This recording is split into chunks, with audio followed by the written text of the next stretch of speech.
All right, today we're going to look at a new way to kind of map our lives.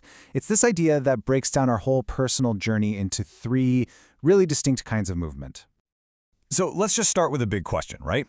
When you hear the phrase move through life, what comes to mind? For most of us, it's probably travel, getting from point A to point B. But what if that's just a tiny piece of the puzzle? Well, the core idea we're going to unpack here is that our lives are actually shaped by three really different but totally interconnected types of movement. So let's dive into the first one. Okay, so the first one, and probably the one that's easiest to wrap our heads around, is longitudinal movement. Yeah, this is the one we all get, right? It's physical travel. It's moving on roads, hopping on trains, catching flights. But here's the thing. It's not just about the destination. It's really about the people we meet and the connections we make along that journey. And what I love about this is how it gets to the why behind all that travel. This quote, it's from a song about a girl named Miriam, and it just perfectly captures that deep, restless human curiosity. That itch to see what's over the next mountain, to find out what's beyond our own little world and understand how other people are living. And of course, when we travel, our paths are constantly crossing with other people's.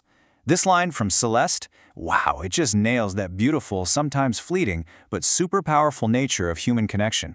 That's what longitudinal movement does. It lets our stories bump into each other and intersect. And that's where so many of the experiences that really define us come from.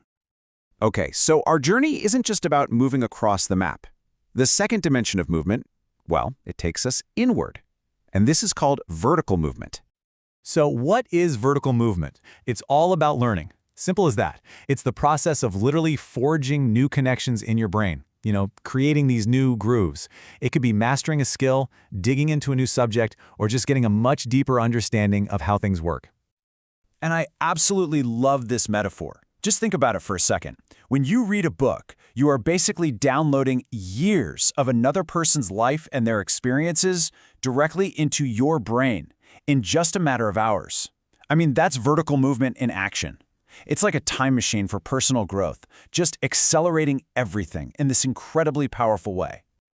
And this is just a brilliant way to picture what's actually happening inside our heads. This little dialogue, it's so playful, but it visualizes that exact moment a new skill is born.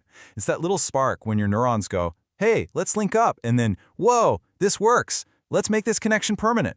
They decide to stay friends forever. I mean, that is learning right there.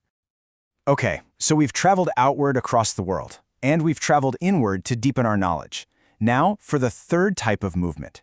This is where those first two really come together to do something amazing, to expand our entire world.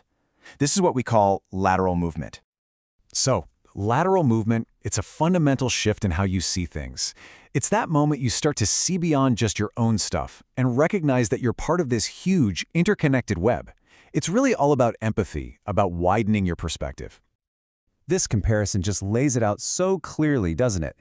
Think about it. Are you walking down a narrow path where you only see yourself and your own needs, where the road is just for you? Or are you on a wide road where you see all the other people traveling with you, where you realize the fruit on the tree might belong to someone else? That shift, that's lateral movement.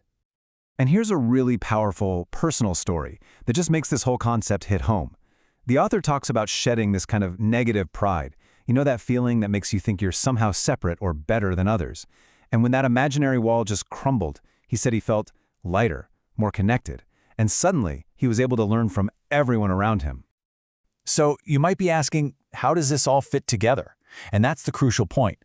These three movements, they aren't just separate lanes on a highway. No way. They are completely and totally intertwined. And really, this is the big takeaway. The more we travel, that's our longitudinal movement, and the more we learn, that's our vertical movement, the greater our capacity becomes to expand our heart and mind, to widen our perspective. They feed each other. The more you see of the world, the more you learn about it, the wider that lateral road becomes. So, to wrap this up, I'm just going to leave you with a question to chew on. When you look at your own life, through this lens of these three movements, just ask yourself, how wide is your road?